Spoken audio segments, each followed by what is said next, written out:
കടലല്ലേ പറ്റിയത്. അപ്പൊ ഞാൻ പിന്നെ ചിരിച്ചോണ്ടാ പറ്റി. അത് ചോദിക്കാൻ വേണ്ടിട്ട് ഞാൻ പറഞ്ഞു വേടനെ കാണാൻ വേണ്ടിട്ട് എന്നെ കൂട്ടണമെന്ന്. അപ്പൊ പുള്ളന്മാർ കൂട്ടാതെ പോയി. ആടെ എത്തിക്കുമ്പോ വിളിച്ചു പറഞ്ഞാലോ രാവിലെ ചേർത്തുനിന്ന് വന്ന പാറുവിനെ കാണുന്നില്ല. അപ്പൊ അന്ന് മോൻ്റെ അവള് പറയുന്നു അങ്ങനെ വീട്ടിൽ നിന്ന് അമ്മേനെയും കൂട്ടായിരുന്നു ഇവിടെ കാണാതെ അതിനങ്ങമ്മ ഒഴിവാക്കിട്ട് പോവായിരുന്നു. എന്റെ പേര് എന്റെ മോൻ്റെ ഒക്കെ എന്നെ കണ്ടേ ചെയ്തൂടാ.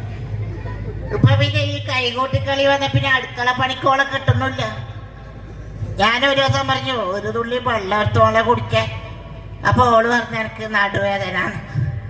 എന്നിട്ട് ഞാനൊരു അമ്പലത്തിൽ പോയി നോക്കുമ്പോഴേക്ക് ഇവള് കനകാഞ്ചലിങ്ങും കാബോലങ്ങളാണ് കളവം തോടുകം കണ്ണുകളാണ്. അപ്പൊ ഇങ്ങനെ പുല്ലം മീനെ കർമ്മ പൊടിച്ചിട്ടുള്ളു. അങ്ങോട്ട് തുള്ളുന്നു ഇങ്ങോട്ട് തുള്ളുന്നു. എന്തേ എന്റെ പേരപ്പോ. ഇപ്പൊ പിന്നെ ഞാൻ പറഞ്ഞു ഇവിടെല്ലാം കൊറേ ഭാര്യക്കാറ്റുണ്ട്, നിങ്ങൾ ഈർന്നും കഴിക്കണ്ട മംഗലം കർണാടകന്ന് കഴിച്ചാൽ മതിയോ. അപ്പൊ എനിക്ക് എന്തേ അങ്ങനെ. അപ്പൊ ഞാൻ പറഞ്ഞു എനിക്ക് മലയാളമെല്ലാം അറിയൂ, ഓക്ക് കർണാടകമെല്ലാം അറിയൂപ്പ. അപ്പൊ പിന്നെ കലമ്പേന്നും വേണ്ടല്ലോ. അതുകൊണ്ട് ഞാൻ പറഞ്ഞു കർണാടകന്ന് കഴിച്ചാൽ മതി.